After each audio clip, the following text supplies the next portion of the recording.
Olá, seja bem-vindo. Meu nome é Luciano e no vídeo de hoje nós vamos falar um pouco a respeito do surgimento das relações internacionais, em que período da história surge a demanda deste campo de estudo.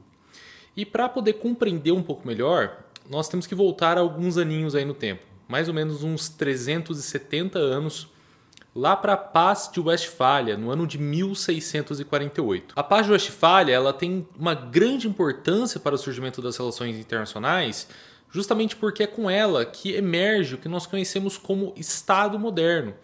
É com ela que é legitimado, é definido o que nós conhecemos como Estado-nação. E com ela surgem dois princípios basilares de extrema importância para as relações internacionais e, consequentemente, para o sistema internacional até os dias atuais. O primeiro deles é o fato de que cada governo é de forma inequívoca soberano dentro do seu próprio território, e o outro é de que as nações não devem intervir nos assuntos domésticos de outras nações, garantindo assim a soberania dos governos em seus respectivos territórios. É claro que na história, e muitas vezes nem nos dias atuais, isso é respeitado, mas a ideia é que seja, justamente para poder garantir a ordem do sistema internacional, né? Bom, a Paz de Westfália, ela tem origem, na realidade, em 3 acordos firmados no ano de 1648. O primeiro deles foi realizado em janeiro desse ano, foi realizado na cidade de Münster, entre a Espanha e os Países Baixos, garantindo a independência para os holandeses e encerrando a Guerra dos 80 anos.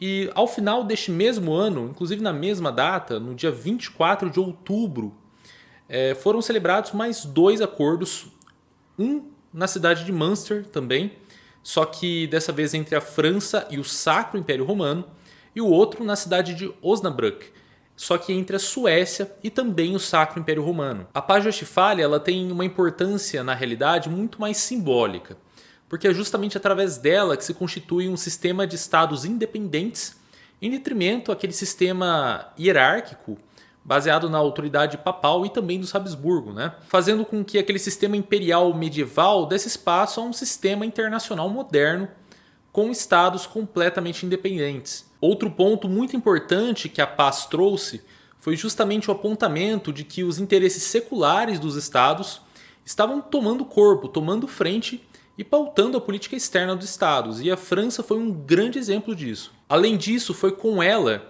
que o equilíbrio de poder entre as potências da época passaram a pautar a política internacional. Inclusive, isso é algo que vem até os dias atuais. Dessa forma, através da Paz de Westfália e devido a seus inúmeros fatores, surge as relações internacionais como uma necessidade mesmo, né?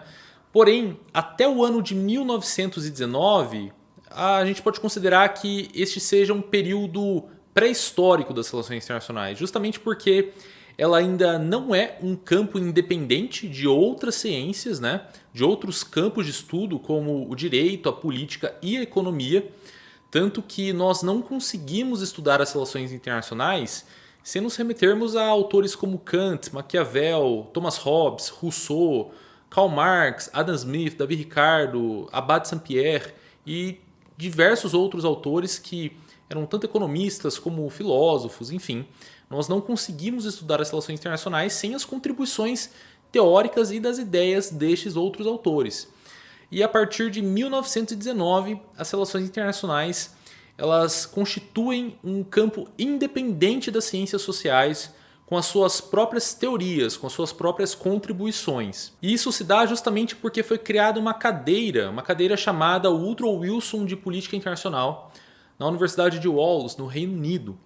E a partir daí surgem os debates, com os quais surgem as contribuições teóricas que se intensificam principalmente na década de 70. É claro que com a Primeira Guerra Mundial, o principal objetivo das relações internacionais passou a ser compreender a questão da guerra e dos conflitos e como preveni-los, e acabou se tornando a principal pauta das RIs, né? A questão da segurança. Outro ponto importante das RIs é que nós temos diversos níveis de análise.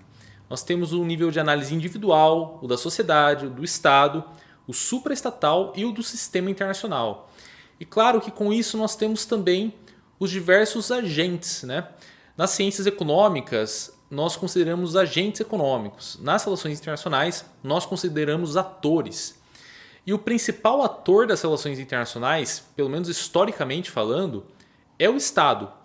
É claro que existem diversos outros, como por exemplo indivíduos com grande influência econômica e política, como os presidentes, diplomatas, enfim, figuras como o Papa.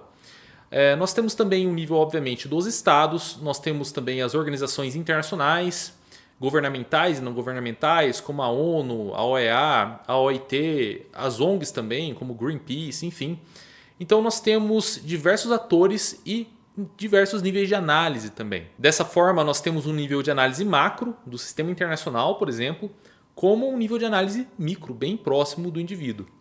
Eu espero que vocês tenham gostado desse vídeo. Se você gostou, considere se inscrever aqui no canal. Até a próxima. Tchau!